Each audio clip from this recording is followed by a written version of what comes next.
موطني الجلال والجمال والسلام والبهاء في رباك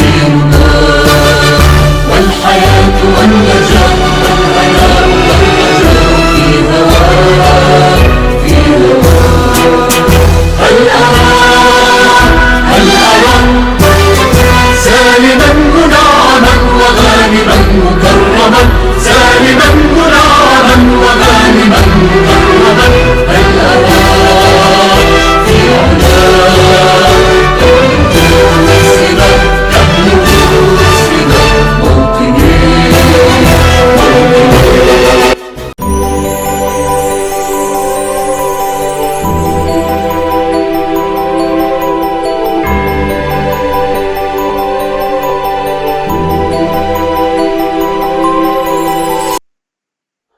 طاب مساءكم متابعينا الأعزاء، وأهلا ومرحبا بكم في حلقة جديدة من برنامج صوت العراق. في هذه الحلقة نستضيف مع شاعرنا الكبير الأستاذ مشكور العائدي من جمهورية العراق، تحديدا محافظة واسط.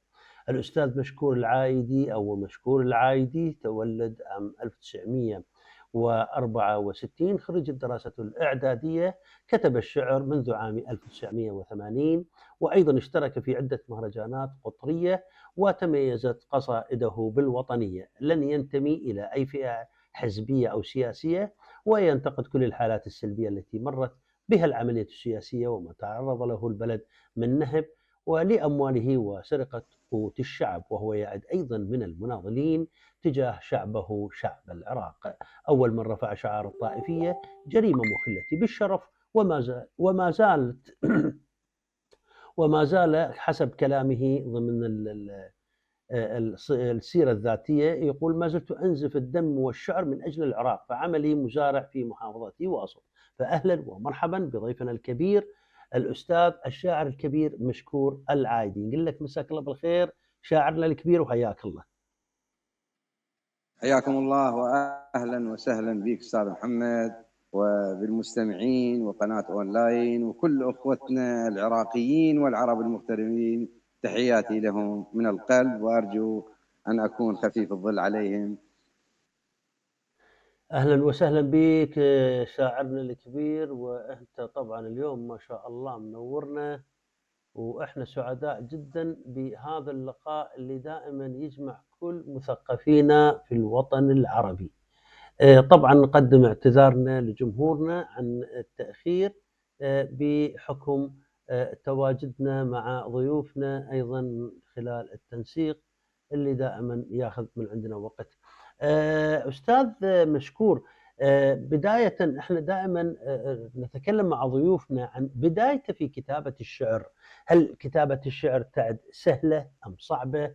أم كيف تكون مهارة زخرفة الحروف في لغة الضاد أو حتى على المفردات الشعبية لكي يصوغ أو يصيغ إن صح التعبير شاعرنا الصور الشعرية أو الجمل الشعرية باتجاه ما يحدث على أرض الواقع؟ تفضل لك الكلمة. الشعر نوع من أنواع الفنون، وهو نعم. أكثر الفنون سيولة، أي أبعدها عن حالة التكلس، لأن الشعر إدخال قسري للكلمات بعلاقات متفجرة تستخرج ما في المفردة الواحدة من طاقة مخبوءة كاملة. يبقى أن الإنسان لا يمكن أن يكون شاعر ما لم تتوفر ملكة الشعر لديه. إما أن تكون وراثية أو أن تصقل بالمتابعة والقراءة، ولكن الوراثة هي العامل المهم للشاعر. يعني أنا أردت الشعر، يعني نعم، أنا أردت الشعر من أهلي، ولكن الشعر اللي بالريف كان الأبوذية وكانت الهوسة وكان الدارمي، صح، هذا الموجود، ولكن صقل الموهبة بالقراءة والاحتكاك بالمهرجانات وبالشعراء يولد منك شاعر، أن تكتب القصيدة وأن تتمكن منها. طيب، ثورة 20 فيها فيها قصص من التاريخ، وفيها الكثير من الأقوال والكلمات وحتى الأهازيج. هل الشاعر مشكور العايدي تطرق إلى هذه الصفحة؟ أنا تطرقت إلى هذه الصفحة وبعد ثورة العشرين. أنا أهلي عمامي آل عايد عندهم ثورة سنة 1942 كان يقودها جدي منصور وجدي علي نعم. ضد الحكومة آنذاك في مركز يسمى مركز أم جريشة الذي يقع بين الحي وقضاء الفجر. كانت ناحية الفجر، الآن هي قضاء صح. الفجر تابع إلى محافظة الآب. في ذلك الوقت كانت ثورة آل عايد ضد الحكومة 1942 قادها جدي، وكانت أهازيج معروفة يعني أنا ورثتها من جدي. مثلا يقول له ابلع يا الواو الشرطة اسمان ابلع وتشكر للملحان. الملحان اللي هم عمامي آل عايد اللي هم خواله. نعم. وكانت عدة أهازيج. ولد الملحة. نعم أهازيج كان لها دور. نعم الأهازيج لها دور. صح. يعني تعتبر سند وسلاح. العزيمة والهوسة والهزوجة لها دور في شحذ الهمم للمقاتلين.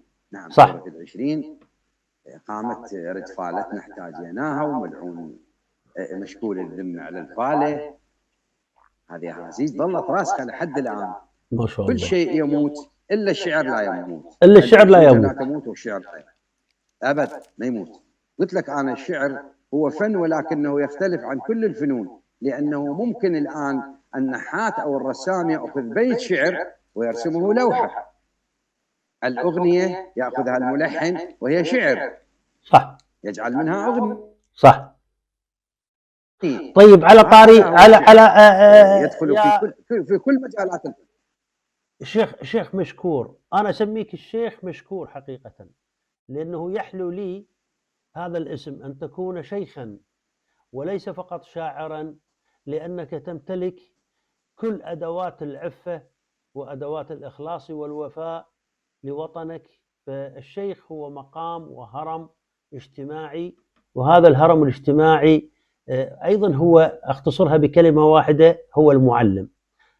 يا أستاذ مشكور، أنا أشكر مشاعرك النبيلة. الله يبارك فيك. على طاري الأغنية والشعر، الشعر الغنائي نعم. هل كتب من أجل الوطن؟ هل هناك كلمات درجت من قبل أفكار شاعرنا الأستاذ مشكور أو الشيخ مشكور عشان أنه يتغنى للوطن بقصائده لكي تغنى تلك المفردات على الساحة الفنية؟ هل حدث هذا؟ أخذت مني قصائد لكني لست شاعرا غنائيا. أنا صاحب قصيدة إلقائية. شاعر قصيدة إلقائية. أخذت مني قصائد لا أريد أن أتطرق لها لأنها مرت في زمن معين. صح. وكتبت هذا القصائد ولحنت وأنشدت الحمد لله. وبعضها نسبت لغيري وهي لي. أنا أخوك. فأنا صاحب القصيدة. أنا أكتب القصيدة الإلقائية. نعم جميل جدا. شعراء الأغنية وكتاب الأغنية نعم لهم لون خاص وطريقتهم الخاصة. هي أسهل لديهم أسهل لأنهم يعرفون أن يتصرفون بالمفردة. أنا لا أميل لهذا، أميل للقصيدة الإلقائية، القصيدة الكاملة. صح. التي وصل بها الموضوع للجمهور. شاعر الكوت يختلف عن شاعر البصرة؟ هناك أنفاس الشعراء تختلف، نفس شاعر عن شاعر. نعم. يتميزون. مثلا أنت لا تأخذ ديوانية تتميز بالدارمي أو صح. تسمى مملكة الدارمي. أكيد. تأخذ الأبودية تجدها في الناصرية. صح. تأخذ القصيدة تجدها في كل المحافظات. ولكن الشعراء يختلفون بطريقة بطريقة كتابتهم. لذلك احنا نقول هاي القصيدة هذا نفس عريان وهذا نفس كاظم وهذا زخرفة الحروف. صح كلامك. نعم طريقته. نعم نفس الشعر. طيب هي القصيدة قصيدة بحد ذاتها. احنا بالنسبة لنا إذا تطرقنا للوطن، ماذا كتب الشيخ الشاعر مشكور العايدي إلى الوطن. أنا كل قصائدي للوطن. نعم. لذلك ميزت أنني الشاعر الوطني. أها، ما شاء الله وكتابتي عليك. للوطن إيه. وكتابتي للوطن دفعتني ثمن كثير، إيه. لأنه الشاعر يرى ما لا يراه الناس أحيانا، أو صح. تكون نظرته أبعد من ذلك، وخصوصا ما تعرض له العراق من بعد الاحتلال 2003 ولحد إيه. الآن. أنا ما كتبت إلا للعراق، وما الله. ترجمت في قصيدتي إلا مأساة العراقيين الله والعراق وما عليك. يمر بها هذا الشعب. الله نعم. عليك. الله عليك. الله عليك. الله عليك. طيب، الله يسلمك. الله يعزك. احنا في الله هاي يرحمك. الحالة لازم نسمع شيء عن الوطن. نعم، نسمع شيء عن الوطن ونتكلم عن ما يمر به الشعب العراقي. ماشي، فلنسمع الآن. طب. سلاما سلاما يا عراق، ايش بعد وش خليت؟ سلاما يا عراق، ايش بعد وش خليت؟ من يوم اللي عرفتك واحنا بيك ايتام، مشكلتك وطن ما تعرف الكتال، شوفك كذبيته وصدقيته وهام. سمك باعوك بالشط وانت ما حسيت، لا شبكة شفتها ولا شفت بلام، وعلى كل اللي يسولف تدبج الهوسات، و17 واحد عندنا قائد عام. سمك باعوك بالشط وانت ما حسيت، لا شبكة شفتها ولا شفت بلام، وعلى كل اللي يسولف تدبج الهوسات، و17 واحد عندنا قائد عام. أنا بإذن السياسي شقد حكي ذبيت، لكن سد ذانه ومن سمع ما قام. لو أن ابن البلد كان ما صبر ساعات، من شاف الجثث تطشر ويتجام. ولو أن عندهم خجل من سنة من سنتين، كان شبعوا بلل بالخارج الحكام. شوارع بالسويد اشتروا موش بيوت، وابن الشعب عدنا على التراب ينام. لو أن ابن البلد كان ما صبر ساعات، من شاف الجثث تطشر ويتجام. ولو أن عندهم خجل من سنة من سنتين، كان شبعوا بلل بالخارج الحكام.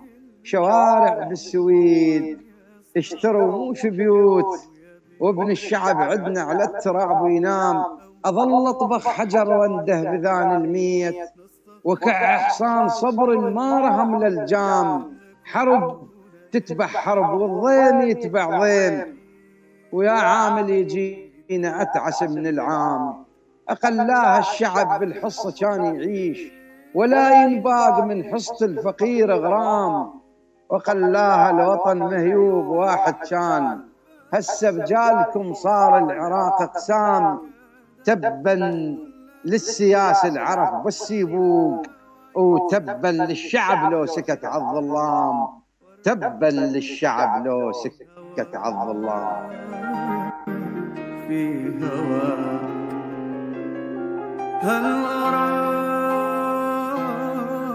هل أراك الصوت ما جاي يوصلني. سالما هل أراك سالما منعما مكرما، سالما العراق لن يموت، وغانما لن يموت. أستاذ مشكور، جزاك الله خير. أنا مطلع موسيقى مال موطني، خلص وارجع لك. تبلغ السماك تبلغ السماك، موطني موطني. متابعينا الأعزاء، كل التحية والتقدير لكل من يتابعنا من الوطن العربي. حقيقة حلقة اليوم مميزة، وأيضا سؤال الحلقة موجود أسفل الشاشة. وأهلا ومرحبا بكل متابعينا من داخل وخارج الوطن العربي. نعود إلى ضيفنا الآن، الأستاذ الشاعر مشكور العايدي. أستاذ مشكور، أنت عندك مشاركات داخل العراق، كانت المشاركات هذه نعم داخل. المشاركات اللي موجودة هل هي مشاركات يعني محلية ولا المناسبة وطنية ولا شنو هذه المناسبات؟ حدثنا عنها شوية صراحة. عن أي؟ أنا الصوت ترى ما يوصلني يعني مضبوط. قصدي المناسبات، أنا أشترك في المناسبات الوطنية. المناسبات الوطنية. نعم. المناسبات الوطنية كانت في بغداد تحديدا ولا في محافظة واسط ولا؟ لا، كل المحافظات أشترك فيها، كل محافظات العراق. ماشي، كل محافظات العراق أنت تشترك في هذه. كانت أهم المشاركات؟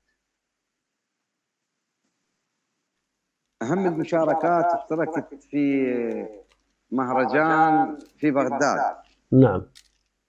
وكانت وقتها يدعون للانتخابات. أها. نعم. إيه. فقرأت القصيدة وتميزت القصيدة وظلت راسخة موجودة لحد الآن، يتداولها الجمهور حتى أصبحت شعار أو نشيد في وقت الانتخابات.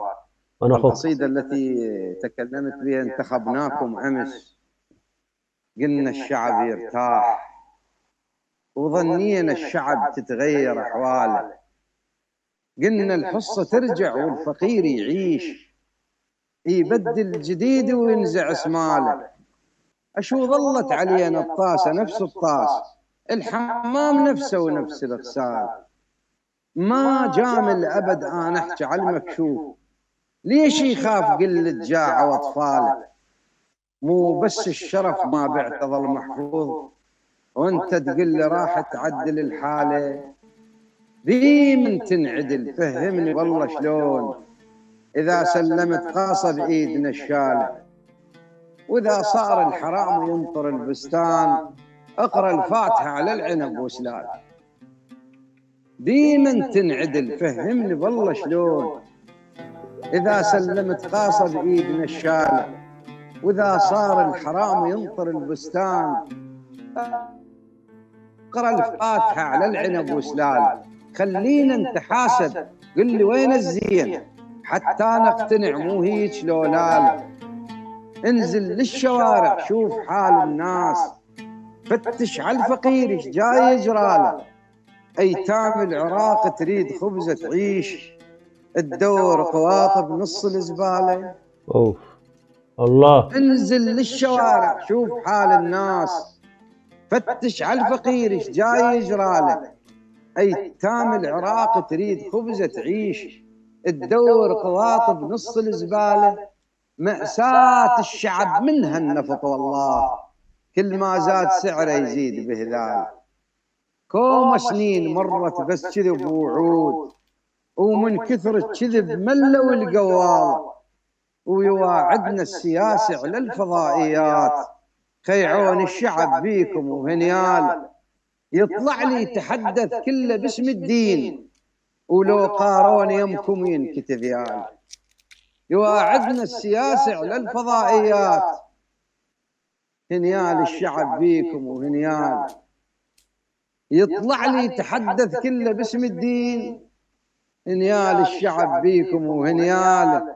والله لو قارون يمكم ينكت ذياله. قال لي الكهرباء تتعدل بسنتين، وكوم سنين وانا مقابل اللال.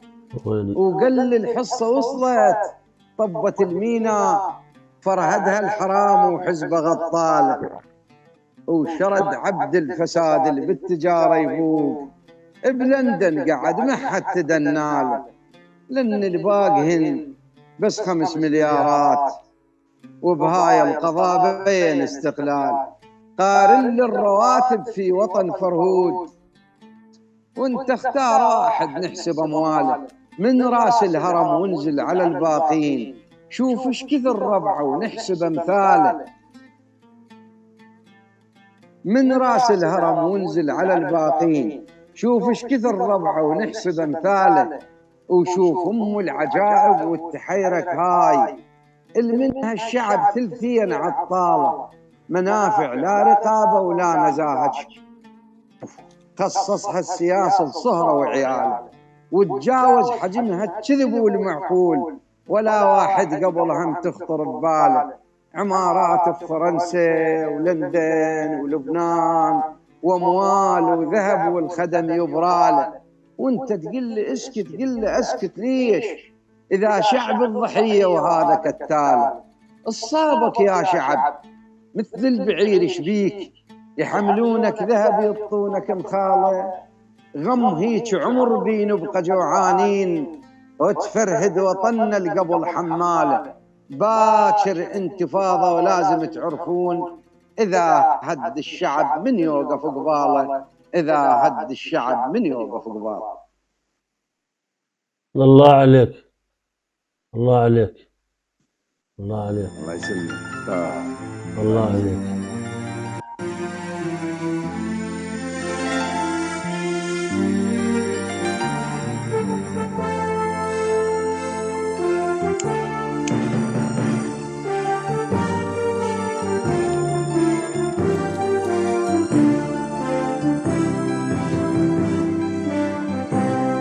طبعا شكرا جزيلا لكل ما ورد من خلال الكثير من الأخوة المتواجدين معنا. جميل جدا ورائع الشعر العربي الأصيل، شاعر العربي الأصيل والشعر العربي الأصيل أيضا، ويعني كلام مشكورين من القلب. وهناك أيضا الله يعين الشعب يا شاعرنا، وأيضا في كلمات تقول منور الشاعر الكبير. والأستاذة غادة عبد العزيز من سوريا الحبيبة تقول والله تحكي واقع شاعرنا الكبير. وأيضا في كلمات كثيرة حقيقة أنا لا أستطيع قراءتها في الوقت الحاضر لأنه كثرة الإجابات. فالكل يحييك والكل يثني على تواجدك وجهودك أستاذ أبو الشيخ. تحياتي لهم، أشكرهم، شكرا لمشاعرهم النبيلة، شكرا لعروبتهم، شكرا لأصالتهم.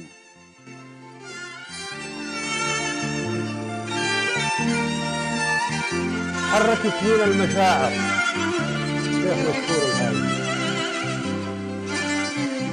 الشعر إذا لم يحرك المشاعر فهو ليس بشعر. فأنت يعني ممكن تتكلم عن مصير أمة كاملة، لأنه العرب اللي متواجدين معانا واللي يتابعونا يقول ما يجري على العراق يجري في بلداننا مع الأسف. نعم. مع الأسف. اشتركت خارج العراق في مهرجانات؟ نعم. عندك مشاركات خارج العراق؟ اشتركت في الأردن عام 2002. الأردن 2002. طيب شو اللي صار نعم. بالأردن يا شيخ مشكور؟ كان وفد عراقي من وزارة الثقافة. نعم. وكنت برفقتهم أنا وألقيت قصيدة هناك. ما هي القصيدة التي ألقيت في الأردن؟ 2002 تختلف. خلاص وصلت الرسالة، فهمتك أنا. ماشي. نعم. طيب خلينا نرجع من لا أنا أحكيها لك يعني. لا خلاص وصلت الرسالة، قرأتها عن فلسطين. عن فلسطين قرأتها. عن فلسطين؟ قرأتها باعوك بغلاتك أرخص من الثوم، أرخص من السوم. العرب باعوك، أهلك مو الغصابة. عد من تشتكين ومن هو يسمع صوت، واللي يسمع صراخك قام سد بابه. أهلك عن كراسي باعوا التاريخ وباعوا دينهم واصبحوا سلابه. يا مسر الرسول وثالث الحرمين، هنياله اليمك يدق محرابه. قبل قالوا البدوة 40 تفوت، وياخذ ثار اخوه اللي يطلب طلابه. اشو 50 عدن ايش بعد يا يوم سيف الغيظ عندكم ينزع قرابه. الله. لا لحظه تحركتكم المغشوش، يوم الطاح راموا وصاح يا يابا. يا اخي هي يجد فيها المشاعر. فلسطين قضيتنا يا فلسطين. يا للاسف والله ما الله. الله يا ابن العراق، الله يا ابن العراق، الله يا ابن العروبة.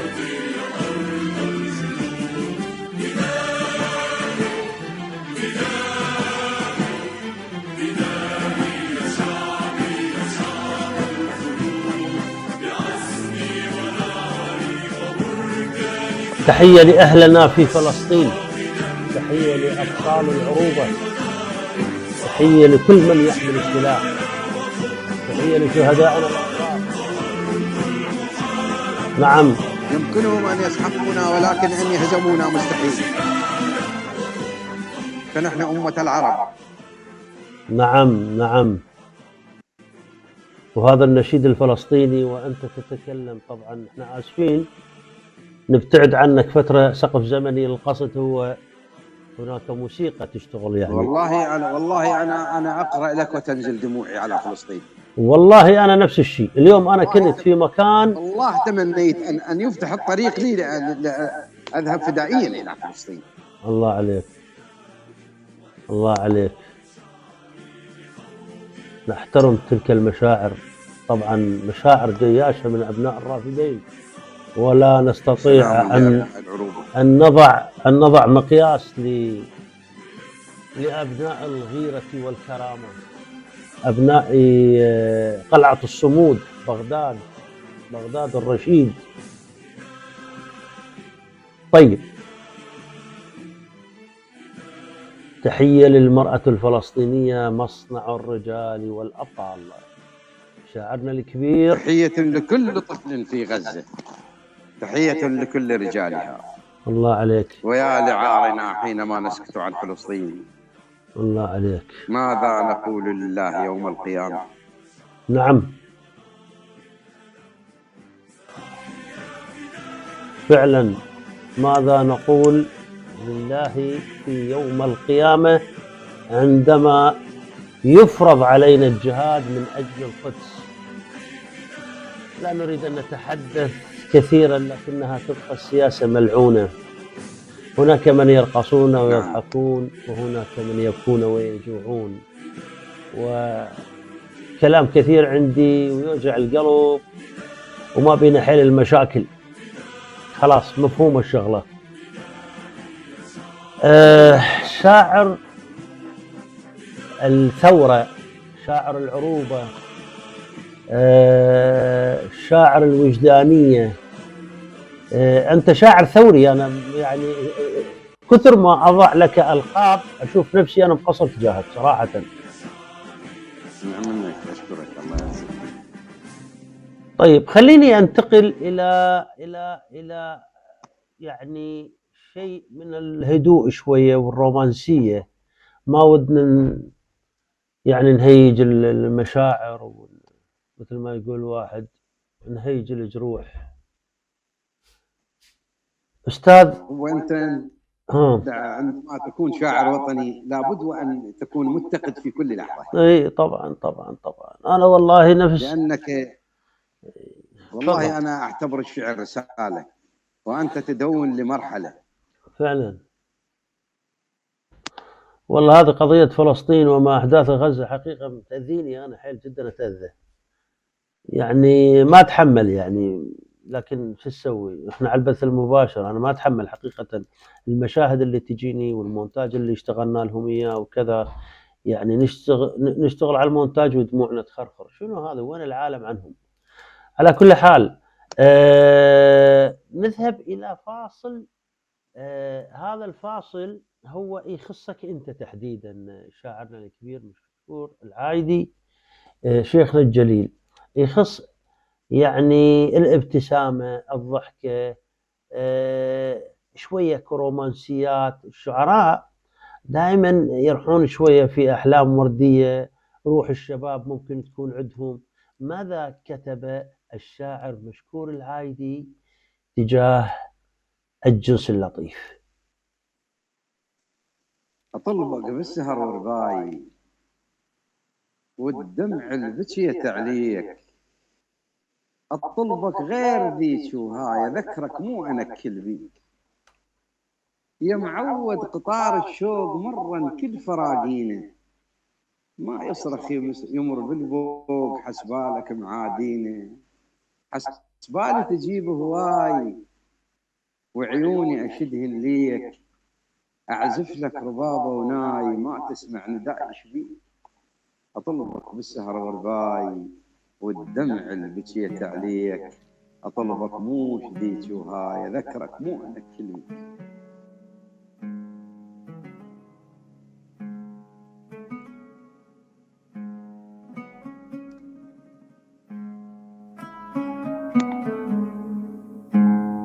استمر شاعرنا الكبير. اعطينا واحدة ثانية، استمر، احنا مشغلين لك موسيقى. نروح للوجدان. يلا وجدان. بالذات قالوا غاب فترة سنة ما قريت ما كتبت، قالوا غاب ما يطلع بعد دوم، وكلت ياما كلت بي المناشير، وانا فولاذ اجدح من يدقون ومن دقهم كلت خشم البسامير. الله. قالوا غاب ما يطلع بعد دوم، وكلت ياما كلت بي المناشير، وانا فولاذ اجدح من يدقون ومن دقهم كلت خشم البسامير. ما خفيت جدم الدق الطبول، ولا فرن الوقت فر النواعير، ترك جدمي اثر على الماي مرسوم، ومش مسير خيالي ويا المساير. مو انا الخبز خبز على دخان، ولا تانش وقت تحمى التنانير، بستان الورد ما بوقى بالليل، ولا دورت غفلة ويا النواطير. ترك جدمي أثر على الماي مرسوم، ومش مسير خيالي ويا المسايير. مو أنا الخبز خبز على دخان، ولا تانش وقت تحمى التنانير، بستان الورد ما بوقى بالليل، ولا دورت غفلة ويا النواطير. أنا ذوق الثمر قبل الفلاليح، بي أطباع هاي من العصافير. أنا معزب القصيدة بظلمة شتاي، مثل فانوس ويدل الخطاطير، بستان الورد ما بوقى بالليل، ولا دورت غفلة ويا النواطير. أنا ذوق الثمر قبل الفلاليح، ذي أطباع هاي من العصافير. أنا معزب القصيدة بظلمة شتاي، مثل فانوس ويدل الخطاطير، سواتر والقصيدة تريد رماي، وحدر تشف الشهم تخلى الشواجير. سواتر والقصيدة تريد رماي، وحدر تشف الشهم تخلى الشواجير. يعيروني بذنبهم ما يعرفون، إذا ينظر حدبته يموت البعير. يعيروني بذنبهم ما يعرفون، إذا ينظر حدبته يموت البعير. وانا ادريهم قبر بس لمعة من فوق، وش فاد القبر دق التصاوير. اتعبهم صبر لمن يطيحون، وكالضعنان لو رادت تغير. اتعبهم صبر لمن يطيحون، وكالضعنان لو رادت تغير. وذبها على العدا وما حس بالموت، وذب عنها السرج لو حشم الغير. مه طباع الزلم بالشدة تنقاس، وغربيل الزلم طول المشاوير. أتعبهم صبر لمن يطيحون، وكالضعنان لو رادت تغير. وذب عنها السرج لو حشم الغير. مه طباع الزلم بالشدة تنقاس، وغربيل الزلم طول المشاوير. لا بعت الصديق ولا خنت جار، ومثل بالتم بالجيران يصير. لا بعت الصديق ولا خنت جار، ومثل بالتم بالجيران يصير. يوسف لو محسنة وعفة البيه، أبد ما درفعوه أخوانه بالبير، أبد ما درفعوه أخوانه بالبير. الله عليك، الله عليك، الله عليك.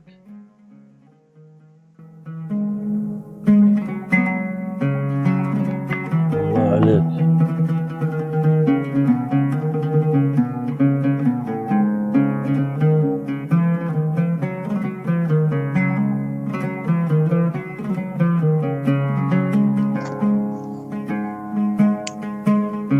طيب،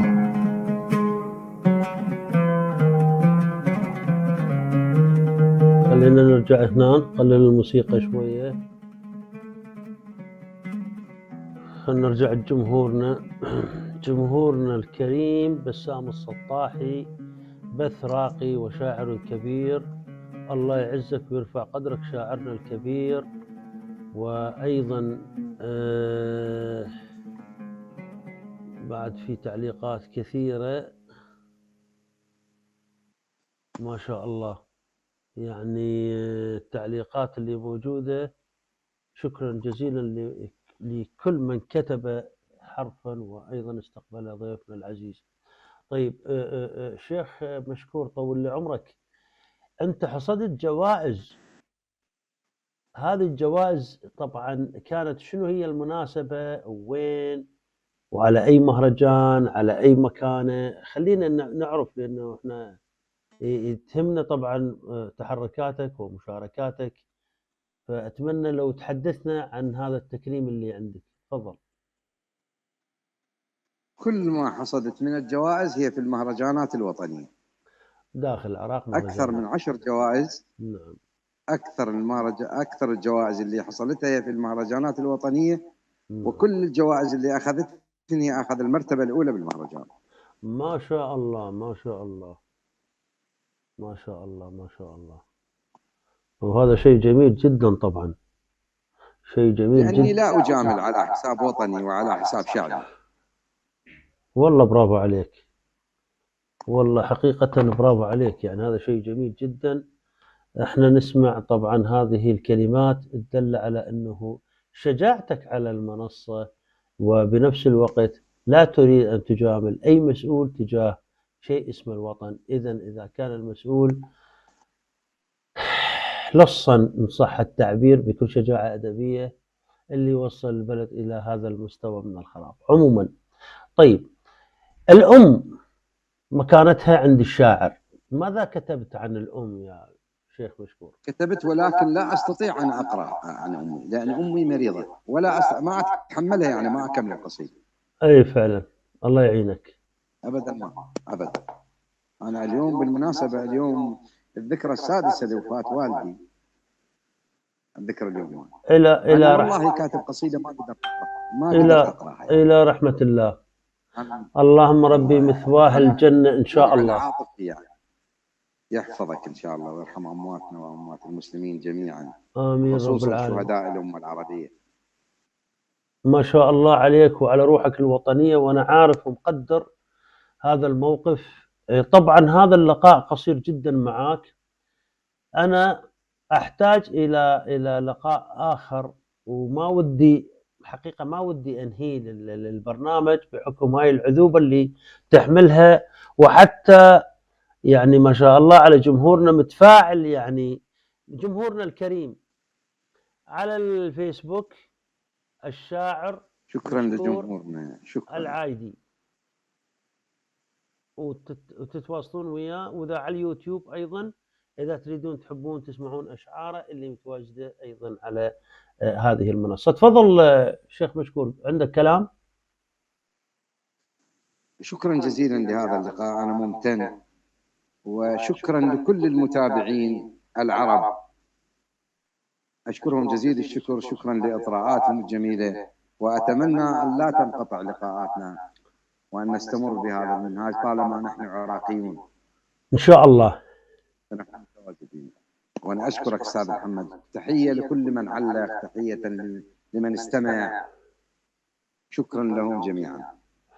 شكرا جزيلا لك ولكل من حضر هذا البث، والشكر موصول إلى تربة العراق الخصبة الطيبة التي أنجبت الأبطال، أبطال الكلمة، أبطال القلم والفكر، بالإضافة إلى أبطال حاملي السلاح من أجل الوطن، مد على الأفق جناحه وارتدى مجد الحضارات وشاحا. أيها الأحبة، تصبحون على ألف خير أينما يحل تواجدكم عبر برنامج صوت العراق من قناة أونلاين تلفزيون من الاتحاد الأوروبي.